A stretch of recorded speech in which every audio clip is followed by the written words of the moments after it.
الحمد للہ رب العالمین والصلاة والسلام علی سید الانبیاء والمرسلین نبینا محمد وعلی آلہ وصحبہ اجمعین، اما بعد۔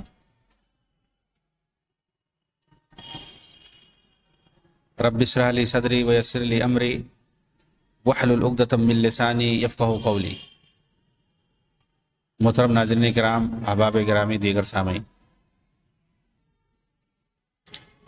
اخوان المسلمون اور اس جماعت کے تکفیری افکار و نظریات پر میری گفتگو چل رہی ہے، اور یہ کہ کس طرح سے موجودہ دور میں جو جہاد کے نام پہ نام نہاد تنظیمیں سرگرم عمل ہیں، کس طرح سے یہ لوگ مسلم حکمرانوں، مسلم فوجوں کو طاغوت ثابت کر کے ان پر حملہ کرتے ہیں، اور ساتھ ہی کافروں پر بھی حملہ کرتے ہیں، جس کی بنیاد پر عالم اسلام کے لیے بدنامی کا سبب بنتے ہیں، اور کفار عالم اسلامی کو بدنام کر کے ہر طرح سے ان سے انتقام لیتا ہے۔ چنانچہ یہ بات چل رہی تھی کہ تکفیری سوچ اخوانیوں کے اندر موجودہ دور میں جو آئی ہے، یہ ضروری نہیں ہے کہ سید قطب کے زمانے میں ہو، بلکہ اس سے پہلے حسن بنا کے دور سے یہ تکفیری سوچ پائی جاتی ہے۔ اور جیسا کہ میں نے حوالہ دے کر کے بتایا کہ انہوں نے کتاب الرسائل کے اندر جو ایک بڑی کتاب اکٹھا کیا گیا ہے، اس میں رسائل الامام بنا کے نام سے 194 صفحہ پر انہوں نے صاف صاف لکھا ہے کہ نحن انما نعلن فی وضوح و صراحۃ ان کل مسلم لا یؤمن بهذا المنهاج ولا يعمل لتحقیقه لا حظ له فی الاسلام، کہ جو ہمارے طریقے پہ نہیں چلتا ہے اس کا اسلام میں کوئی حصہ نہیں ہے۔ لیکن اخوانی لیڈر محمود صباغ نے اس کو تقیہ کہا کہ حکومت کو دھوکہ دینے کے لیے یہ بیان ہمارے مرشد نے دیا تھا، ورنہ وہ جانتے تھے کہ حملہ کس نے کیا ہے۔ اور دیکھیے محمود صباغ نے باقاعدہ کیا کہا ہے، اس پر غور کرنے کی ضرورت ہے۔ وَهُوَ أَمْرٌ جَائِزٌ شَرْعًا فِي الْحَرْبِ وَيُعَدُّ مِنْ خُدْعَةٍ، کہ لڑائی میں اس طرح کا شریعت میں جائز ہے عمل،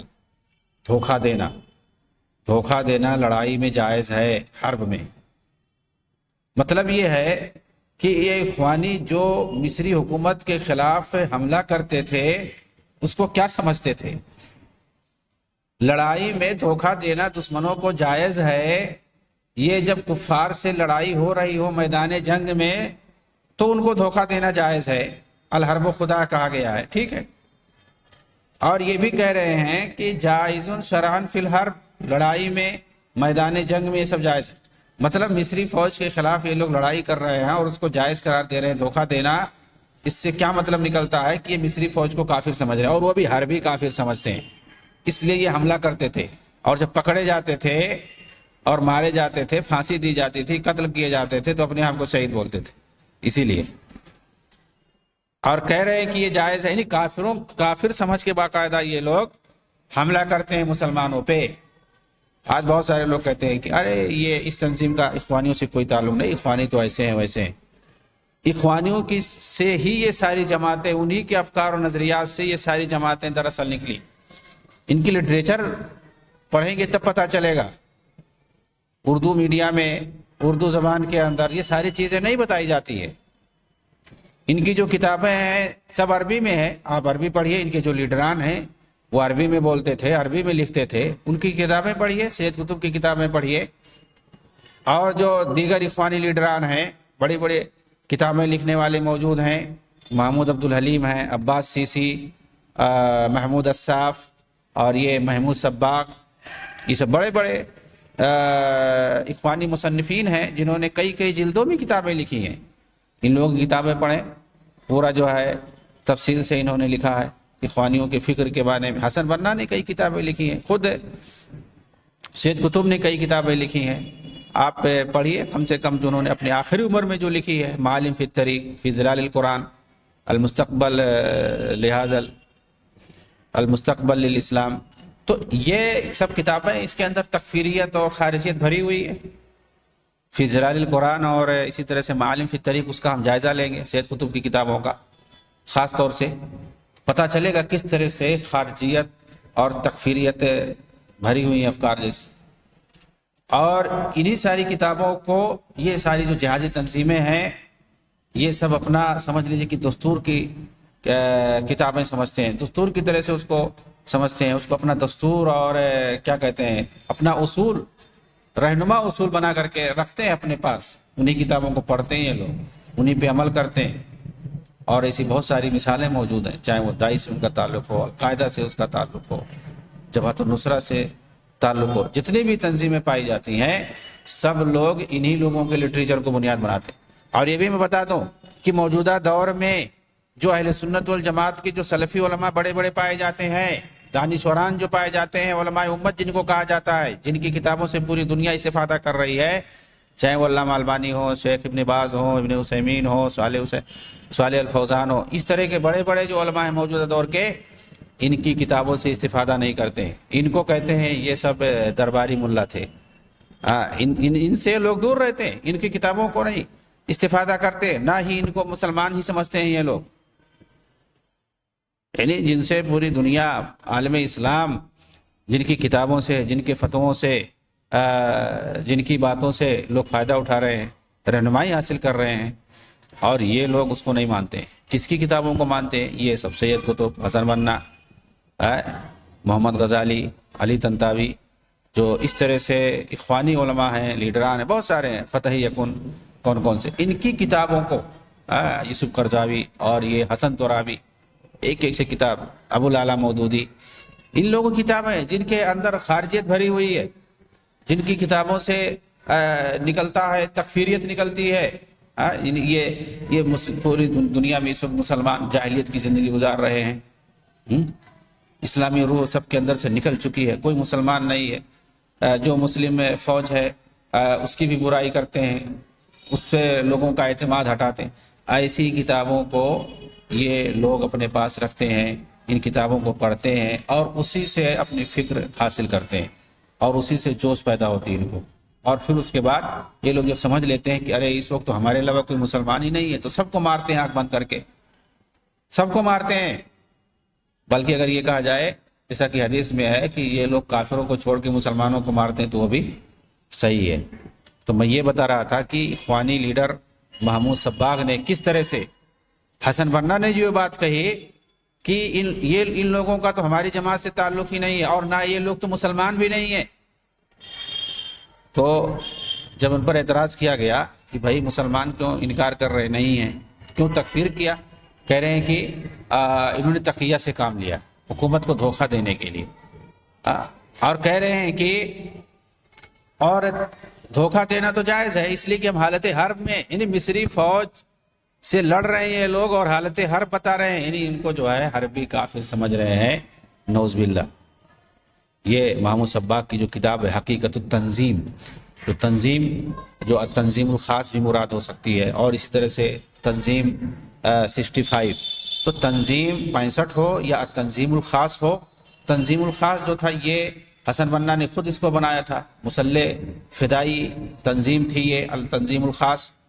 اور اس کے جو ذمہ دار تھے عبد الرحمن سندھی، انہوں نے جو ان کی باتوں کو بعد میں ان کے زمانے میں، حسن حزیبی کے زمانے میں ان کے بات پر نہیں عمل کرتے تھے تو ان کو بھی اڑا دیا ان لوگوں نے.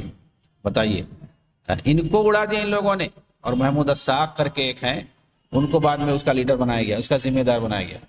تو یہ لوگ اگر ان کے اندر خود کوئی اگر نہیں سمجھتا، ان کی بات نہیں مانتا، تو اسی کو بم سے اڑا دیتے تھے. بم سے اڑا دیا گیا. تو تنظیم خاص جس کو بنایا تھا، فدائی مسلح تنظیم جس کو بنایا تھا حسن بنا نے، اور اس کا لیڈر بنا دیا تھا عبد الرحمن سندھی کو، انہوں نے اڑا دیا. حسن حزیبی نے اڑوا دیا، ان کو بھی ختم کر دیا، کیونکہ ان کے من موافق وہ نہیں تھے. اسی طرح سے احمد سکری جو زندگی بھر شروع ہی سے حسن بنا کے ساتھ رہے، جب انہوں نے الزام لگایا کہ بھائی جو تمہارے بانوئی ہیں کون، عبدالحکیم عابدین، ان کے اوپر اخلاقی برائیوں کا الزام لگایا، کہ ان کا کریکٹر لیس ایسے ایسے ہے، بہت بہت ساری باتیں آئے گا، جب ان کی بحث آئے گی احمد سکری کی بات تو وہاں تفصیل بیان کیا جائے گا۔ تو حسن بنا نے ماننے کے بجائے غصہ ہو گئے، ہمارے بہنوئی پر الزام لگا رہے ہیں، ان کو جماعت سے خارج کر دیا، جماعت سے، جبکہ وہ بانی ارکان میں سے تھے احمد سکری، ان کی جماعت سے نکال دیا۔ پھر انہوں نے پورا ایک چارج شیٹ بنا دیا اور لکھنا شروع کیا اخبارات کے اندر حسن بنا کے خلاف، اور پھر اس کے بعد سارے حقائق لکھنا شروع کر دیا کہ ایسے تھے وہ ایسے تھے، ان کی افکار ایسے ہیں، ان سے ملے ہوئے، ان سے ملے ہوئے۔ مطلب یہ ہے کہ جماعت سے جو آدمی نکلتا ہے پھر اس کے بعد پوری پوتھی رکھ دیتا ہے لکھ کر کے، بڑی بڑی کتابیں بہت سارے لوگوں نے ایسے ہی لکھا، اپنے تجربات جماعت کے اندر تھے، اخوانی تنظیم کے اندر، جب کسی وجہ سے ان کو نکلنا پڑا تو پھر حقیقت بیان کرنا شروع کیا، یہ جماعت تو ایسی ہے ویسی ہے۔ تو ظاہر سی بات ہے لوگ اس کو کافر سمجھ لیتے ہیں، مرتد مان لیتے ہیں جیسے کوئی جماعت سے نکلتا ہے۔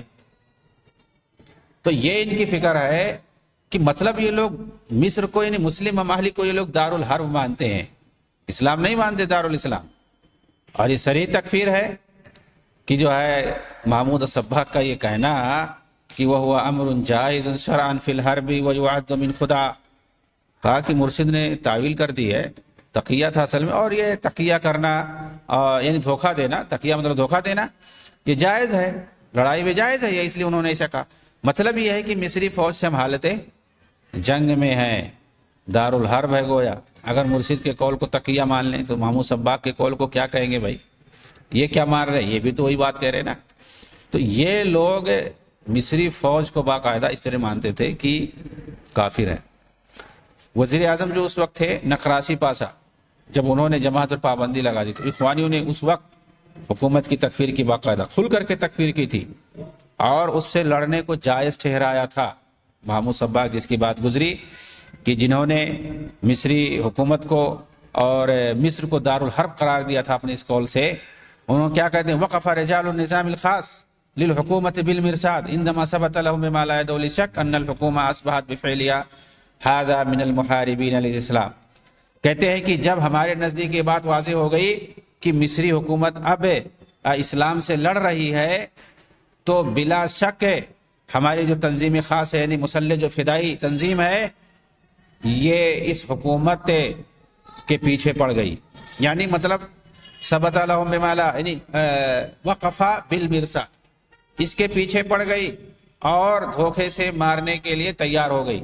وَأَنَّهُ حَقٌّ عَلَى كُلِّ مُسْلِمٍ مُقَاوَمَتَهَا بِقُوَّةِ السِّلَاحِ كَفَرْضِ عَيْنٍ فَرَضَهُ اللَّهُ تَعَالَى عَلَى الْمُسْلِمِينَ كَافَّةً تُجَاهَ الْمُحَارِبِينَ مِنَ الْكُفَّارِ، کہہ رہے کہ ہر مسلمان پر یہ حق ہے کہ مصری فوج سے مقابلہ کرے اور اسلحے کی قوت سے، اور یہ فرض عین ہے، اللہ تعالیٰ نے جس طرح سے مسلمانوں پر فرض کیا ہے کافروں سے لڑنا، کافروں سے لڑنا، لڑائی کرنے کو جس طرح سے فرض کیا ہے، اسی طرح سے فرض عین ہے ہر ایک پر کہ مصری فوج کے خلاف لڑائی جاری رکھی جائے۔ لا يحتاج اداء من الى امر من قیادہ لانه صادر من لدن حکیم امین، کہہ رہے ہیں یہاں کسی قیادت کی ضرورت نہیں ہے، یہ فیصلہ اللہ کی طرف سے ہو چکا ہے۔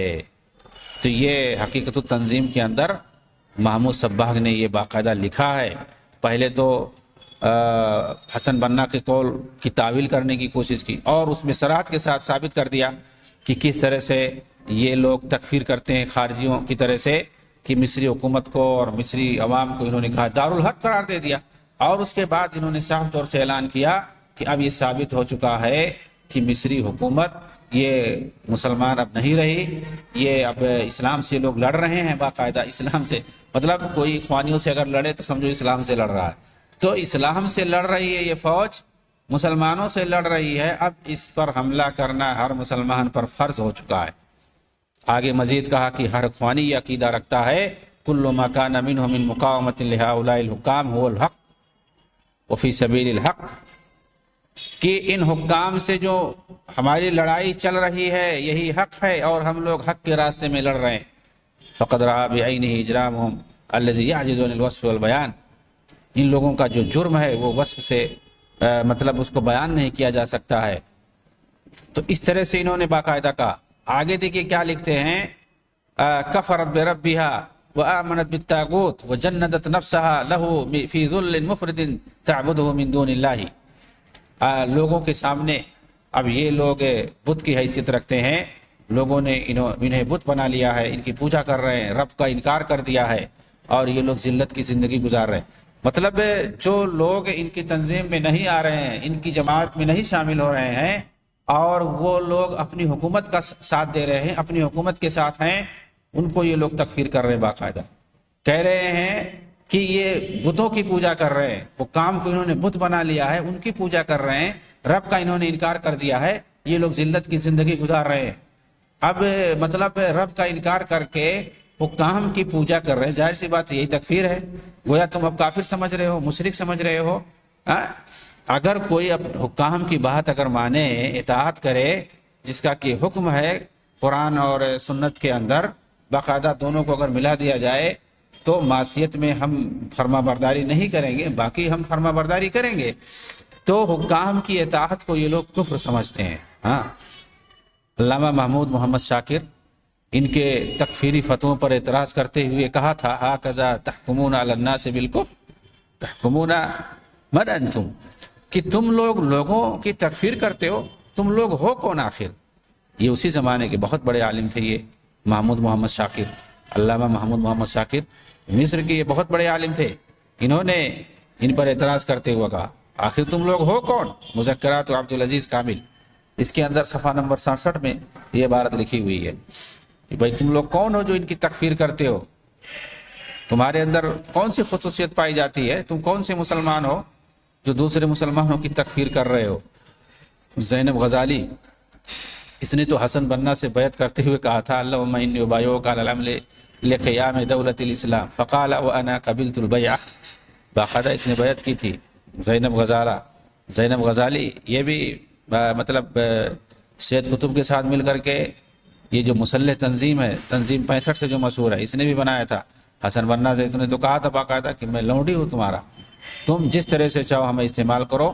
دعوت کے میدان میں ایک لونڈی جس طرح سے ایک لونڈی کے ساتھ اس کا آقا جیسے برتاؤ کرتا ہے، میں تمہارا جاریۃ لک، میں لونڈی ہوں تمہارے سامنے، جیسے ایک آقا اپنی لونڈی کو استعمال کرتا ہے جس کام میں چاہتا ہے، جس کام میں استعمال کرتا ہے، اس طرح سے میں تمہاری لونڈی ہوں، تم مجھے جیسا چاہو ویسا استعمال کرو. یعنی مطلب جو حکم کرو گے ہم وہ کام کرنے کے لیے تیار ہیں. تو اس طرح سے اس نے باقاعدہ کہا تھا بیعت کرنے کے بعد. اور حسن بنا نے کہا کہ ہم جو بیعت تمہاری بیعت میں قبول کرتا ہوں، اب اسلامی حکومت قائم کرنے کے لیے ہم کام شروع کر رہے ہیں. تو اس طرح سے اسلامی حکومت یہ لوگ جہاں جہاں ان کی حکومت بنی ہے، آپ دیکھ سکتے ہیں کون سی اسلامی حکومت یہ لوگ قائم کر رہے ہیں. حسن بنا خود پارلیمانی انتخاب ہوتا تھا اس میں کھڑے ہوتے تھے، پارلیمنٹ میں بیٹھ کر کے یہ لوگ حکومت کون سا قائم کریں گے. مرسی نے دکھا دیا تھا اور بتا دیا صاف ٹی وی پہ آ کر کے کہ ہم جو مصر کی جو قدیم اس کا جو دستور موجود ہے 1923 والا وہی نافذ کریں گے، یہی ان کا اسلام ہے. تو وہ تو بھائی پہلے سے چل رہا تھا، پھر دھوکہ کیوں دیا ان لوگوں نے. تو چاہے حسن بنا ہو اور محمد مرسی ہو، جو بھی لڑ رہے تھے انہوں نے یہی کیا ہے.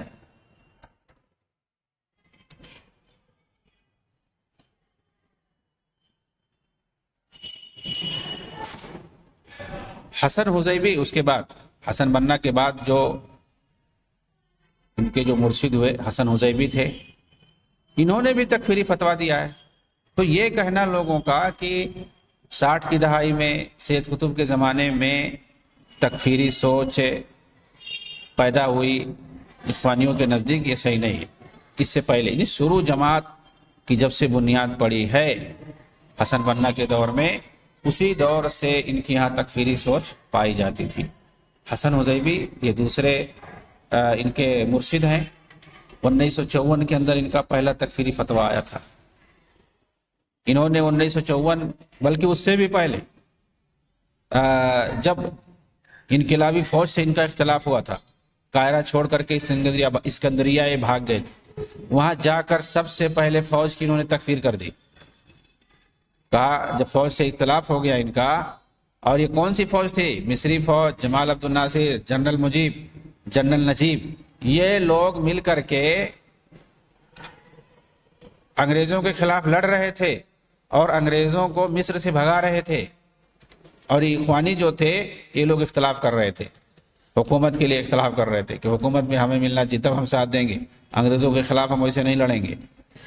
تو یہ لوگ فوج کے ساتھ باقاعدہ جس طرح سے فوج نے انگریزوں سے لڑائی کی اور ان کو بھگایا مار کر کے، یہ لوگ کترا رہے تھے، ساتھ دینے کے لیے تیار نہیں تھے۔ محمود عبد الحلیم نے باقاعدہ لکھا ہے اپنی کتاب کے اندر، ان کی کتاب مشہور ہے احداث صنعت التاریخ، اس کے اندر یہ لکھتے ہیں وقبل موعد الاجتماع بنحو ساعة فوجئنا بمنشور صادر المرشد العام يوزع على هؤلاء الاخوان يحرضهم فيه على رجال الثورة ويرميهم بالكفر۔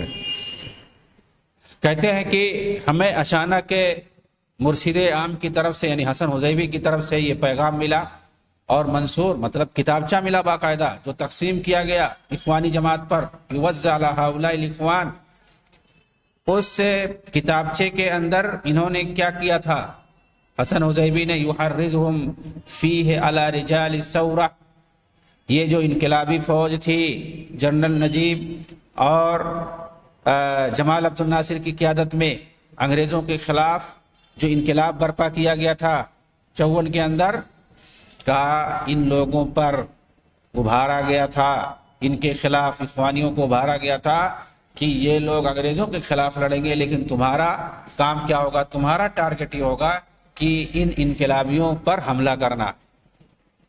اچھا، ان کا مقصد کیا تھا؟ وہ یرمیہم بالکفر، اور ان کی تکفیر کی تھی اس کے اندر کہ یہ لوگ کافر ہیں۔ ان کا ٹارگٹ دراصل یہ تھا، مطلب یہ تھا، آپ ان کی کتابوں کو پڑھیں گے اس وقت جو اس طرح سے انہوں نے حملہ کرنے کے لیے سوچا تھا انقلابی فوج پر، کہ یہ مقصد نہیں تھا کہ مطلب جو ہے ان کو ختم کر دینا، ان کا مقصد دراصل یہ تھا، گرچہ لوگ کافر بولتے تھے، یہ تھا کہ جو بڑی بڑی قیادت ہے جسے جنرل نجیب ہے یا جمال عبد الناصر ہے یا اس طرح سے 4-6 جو 10-15 لوگ تھے، جو کہ جنرل کوئی تھا، کوئی کرنل تھا، کوئی مطلب جو بڑے بڑے جیسے پہ سیلار تھے اس وقت، ان کا مقصد یہ تھا کہ یہ جو بڑے بڑے لوگ ہیں فوج کے اندر، بڑی بڑی شخصیتیں ہیں، ان کو نشانہ بنانا ہے، نمایاں قسم کے جو لوگ ہیں ان کو ختم کر دینا ہے، مطلب قیادت کو ہائی جیک کرنا ان کا مقصد تھا۔ جو رجال الثورہ تھے اس وقت بڑے بڑے، ان کو ٹارگٹ کر کے مارنا تھا۔ ایسا ہی نہیں تھا کہ مطلب انگریزوں کے خلاف یہ لوگ جو ہے اس کو ختم کرنا چاہتے تھے اور انگریزوں کو باقی رکھنا چاہتے تھے، لیکن یہ بات ان کے ذہن میں تھی کہ جب بڑے بڑے جو انقلابی شخصیتیں ہیں ان کو جب ہم مار دیں گے تو پھر قیادت جو ہے وہ کمزور ہو جائے گی اور ہم اس پر قبضہ کر لیں گے، پھر ہمیں کوئی روک نہیں سکتا ہے، پھر اس کے بعد انگریزوں کے جانے کے بعد ہماری حکومت آ جائے گی، حکومت میں ہماری جگہ شامل ہو جائے۔ اسی لیے جب اس نے بلایا جمال عبد الناصر نے، یہ لوگ حملہ تو نہیں کر پائے کسی پہ، ان لوگوں کو پتہ چل گیا تھا، جو رجال الثورہ تھے، بڑے بڑے لیڈران تھے، ان کو پتہ چل گیا کہ لوگ ایسا پلان بنا رہے ہیں، اس لیے کامیاب نہیں ہو سکے یہ لوگ۔ جمال عبد الناصر نے ان کو صرف کہا کہ بھائی تم جو وزارت الاوقاف ہے اسی کو لے لو۔ حسن حزیبی بھاگ کے چلے آئے، کہا اسی لیے ہم بلائے تھے، ہمیں صرف اسی میں ہم حصہ نہیں لیں گے، مطلب وہ حکومت کے اندر ساجھیداری چاہتے تھے، یعنی آدھا آدھا وہ چاہتے تھے، اور اگر ختم کرتے تھے تو پورا چاہتے تھے، یہ تھا کہ مطلب حکومت پوری کی پوری ہمارے پاس آ جائے، لیکن ان کامیاب نہیں ہو سکے۔ تو ان کا مقصد جو اصل ہوتا ہے وہ حکومت کو حاصل کرنا ہوتا ہے، چاہے تکفیر کے ذریعے سے ہو، کسی کے ذریعے سے ہو۔ کیا ہوا، انہوں نے مزید لکھا، محمود صباغ نے، محمود عبد الحلیم نے، کہ مرشد عام اس کے بعد زیر زمین چلے گئے، تکفیر کر کے اور اخوانی نوجوانوں کو ابھار کر کے اپنا زیر زمین انڈر گراؤنڈ ہو گئے، اور وہی سے مرکز عام کے نام ایسے خطابات بھیجتے جس سے اخوانیوں کے اندر جوش بھر رہا تھا، اور بعض خطوط تو ایسے تھے جن میں انقلابی فوج کے خون کو حلال ٹھہرایا گیا تھا۔ یہ سب محمود عبد الحلیم نے لکھا ہے اخوان المسلمون احداث صنعت التاریخ کے اندر، صفحہ نمبر 373 جلد نمبر 3۔ تو اپنا اندر چلے گئے، انڈر گراؤنڈ ہو گئے، اور وہیں سے خط بھیجتے رہتے تھے اخوانی جماعت کے اندر۔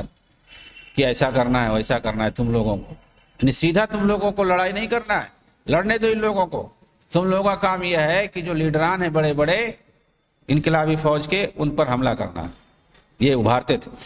جبکہ وہیں پر محمود عبد الحلیم اپنے مرشد عام حزیبی کی خلاف ورزی کرتے ہوئے انقلابی فوج کا دفاع کر رہے تھے۔ کہتے انہم لم يرفضوا الحکم بکتاب اللہ صراحۃ ومثل هؤلاء لا ينبغي ان نرمیہم بالکفر۔ یہ محمود عبد الحلیم لکھ رہے ہیں، کہہ رہے ہیں کہ حسن حزیبی جو مرشد تھے اخوانیوں کے ہمارے، وہ اس وقت وہ خود اخوانیوں میں شامل تھے، محمود عبد الحلیم، وہ تو ابھار رہے تھے اخوانی نوجوانوں کو اور کہہ رہے تھے کہ ان کا خون حلال ہے، یہ سب کافر ہو گئے۔ جو انقلابی فوج ہے جو انگریزوں کے خلاف لڑ رہی ہے، مصری فوج، تو مصری فوج کی تکفیر کر رہے تھے اور ان کے خلاف لڑنے کے لیے بول رہے تھے اور بڑے بڑے ان کے رہنماؤں کو ٹارگٹ کرنے کی بات کر رہے تھے۔ لیکن یہ کیا لکھ رہے ہیں محمود عبد الحلیم، کیا لکھ رہے ہیں؟ وہیں پر لکھا ہے، یہ بھی یہ عبارت وہیں پہ موجود ہے، آگے تقریباً 10-12 صفحہ بعد میں جلد نمبر 3 صفحہ نمبر 386 میں، احداث صنعت التاریخ جو ان کی مشہور کتاب ہے 3 جلدوں میں، اس کے اندر لکھ رہے ہیں کہ انہم لم يرفضوا الحکم بکتاب اللہ سرا، انہوں نے نفاذ شریعت کا کبھی انکار نہیں کیا ہے، یہ کبھی نہیں کہا کہ مطلب ہم نہیں کریں گے نافذ، انکار تو کبھی نہیں کیا ہے۔ وَمِثْلُ هَؤُلَاءِ لَا يَنبَغِي أَن نَرْمِيهِم بِالْكُفْرِ، ایسے لوگوں کی تکفیر ہم نہیں کر سکتے جو انکار نہیں کرتے۔ اور یہی صحیح مسئلہ ہے کہ جو انکار نہ کرے، گرچہ نافذ نہیں کر رہا ہے لیکن انکار تو نہیں کر رہا ہے نا۔ جبکہ محمد مرسی جو اخوانیوں کا صدر تھا، اس نے صاف صاف انکار کر دیا کہ ہم نہیں کریں گے نافذ، ہم صرف اور صرف جو قدیم دستور موجود ہے اس کو نافذ کریں گے۔ یہ لوگ خود انکار کر رہے ہیں، لیکن میں سمجھتا ہوں کوئی دوسرا لیڈر ایسا نہیں ہوگا جو صاف صاف انکار کرے کہ ہم نافذ نہیں کریں گے۔ نافذ نہ کر رہا وہ الگ بات ہے، کسی وجہ سے، کسی مجبوری سے یا اور کوئی بات ہو، تو اگر کوئی انکار نہیں کرتا ہے تو اس کو ہم کافر نہیں کہہ سکتے ہیں۔ ہاں آپ فاسق فاجر کہہ دیں یا اور اس طرح سے کوئی چیز، لیکن تکفیر نہیں کر سکتے ہیں۔ اس کے لیے یا تو استحلال ضروری ہے، وہ کفر کو جائز سمجھتا ہو شریعت کے مقابلے میں، یا صاف صاف جو ہے شریعت کا انکار کر دے، منکر ہو، اس کی دلیل ہو اپنے پاس۔ اگر کوئی انکار کرتا ہے تب پھر ہم اس کی تکفیر کریں گے۔ تو انہوں نے وہی چیز لکھی کہ بھائی یہ تو کہتے ہیں کہ یہ فوج جو ہے کافر ہو گئی، تو انہوں نے تو کبھی ایسا نہیں کہا کہ ہم جب حکومت میں آئیں گے تو شریعت نافذ نہیں کریں گے، ہم نہیں مانتے ہیں کتاب اللہ کو۔ تو کتاب اللہ کی تو انہوں نے صراحتاً کبھی انکار نہیں کیا، تو ہم کیسے ان کی تکفیر کر سکتے ہیں؟ محمود عبد الحلیم نے اس بات کی گواہی دی کہ جمال عبد الناصر نے نفاذ شریعت کا وعدہ کیا تھا، اس نے کبھی اس سے انکار نہیں کیا ہے۔ چنانچہ آگے لکھتے ہیں، اسی جگہ لکھتے ہیں جلد نمبر 3 میں جو صفحہ بھی بتایا کہ حتی ان عبد القادر عودہ کان یتصل بجمال ویسألہ عن هذه القضیہ الخطیرہ۔ جمال عبد القادر عودہ یہ بھی اخوانیوں کے بڑے لیڈر تھے اس وقت حسن حزیبی کے دور میں۔ کہتے ہیں کہ یہ عبد القادر عودہ جو تھے، یہ جمال عبد الناصر سے مل کر کے اس بارے میں انہوں نے پوچھا، وہ جمال ينکر ما قالہ المرشد العام، کہا کہ حسن حزیبی کے بارے میں بتایا کہ وہ تو کہتے ہیں کہ فوج ایسا ایسا بولتی ہے، تو کہا نہیں ایسا کچھ نہیں ہے، ہم نے کبھی نہیں انکار کیا ہے نفاذ شریعت کا۔ اننی قلت اننا سنحکم بالقرآن، جمال عبد الناصر نے کہا کہ میں قرآن کو لاگو کروں گا، اس کے حکم، اس کے فیصلے کو لاگو کروں گا، مطلب میں نفاذ شریعت لاؤں گا، شریعت کا نفاذ کروں گا۔ ولکن الظروف لا تسمح بذلک، ابھی فی الحال اس کی گنجائش نہیں ہے لیکن میں لاگو کروں گا۔ ولا بد من تذلیل العقبات وتہیۃ الجو للحکم بالقرآن، ہاں حالات کو سازگار ہونے تک، حالات سازگار ہو جائیں گے اس کے بعد پھر ہم شریعت کو نافذ کریں گے۔ ولا بد من فترۃ نستطیع من خلالها ان نحقق ذلک، اور ایک فترے کے بعد یعنی کچھ ایام گزر جائیں تو اس کے بعد ایسا ضرور ہو جائے گا۔ بہرحال اس کی اپنی سوچ تھی، اس نے انکار نہیں کیا ہے صاف صاف، بلکہ کہا ہے کہ ہم انتظار کر رہے ہیں، جب وہ موقع آ جائے گا ہم نافذ کریں گے۔ اس طرح کی بات کئی محمود عبد الحلیم نے یہ لکھا ہے۔ جب ایک آدمی انکار نہیں کر رہا ہے اور وعدہ بھی کر رہا ہے نافذ کرنے کا، تو اس کی ہم تکفیر کیسے کر سکتے ہیں؟ کہا کہ عبد القادر عودہ نے اس بات کی صراحت کی کہ جمال عبد الناصر نے ہم سے اس طرح سے بات کہی ہے، چنانچہ حسن حزیبی کیوں بھائی، ان کے پاس کون سی دلیل ہے، کیوں وہ تکفیر کر رہے ہیں؟ تو ان کے اندر خود اختلاف پایا جاتا تھا، ایک آدمی تکفیر نہیں کر رہا ہے، دوسرا آدمی تکفیر کر رہا ہے، تو جو کتاب و سنت کے خلاف چلے گا اس کے یہاں ایسے اختلافات پائے جائیں گے۔ یہ لوگ صرف اور صرف حسن حزیبی کا مقصد یہی تھا حسن بننا کی طرح سے کہ صرف حکومت پر قبضہ کر لیں اور ہم ملک کے صدر بن جائیں بس، اور بن نہیں پائے، اس لیے جو ہے وہ غصہ ہو کر کے بھاگ گئے اور تکفیر کرنے لگے جمال عبد الناصر کو اور اس کی فوج کو، سارے لوگوں کو، اور پھر یہ لوگ مسلسل خطرہ بن گئے، اس لیے اس کو کبھی موقع ہی نہیں ملا۔ تو بہرحال جو بھی رہا ہو، ان لوگوں نے عالم اسلام کو، خاص طور سے عالم عرب کو فتنے میں مبتلا کر رکھا ہے موجودہ دور کے اندر۔ اللہ تعالیٰ ان کی فتنوں سے بچائے، محفوظ رکھے عالم اسلامی کو، آمین۔ وآخر دعوانا ان الحمدللہ رب العالمین، والسلام علیکم ورحمۃ اللہ وبرکاتہ۔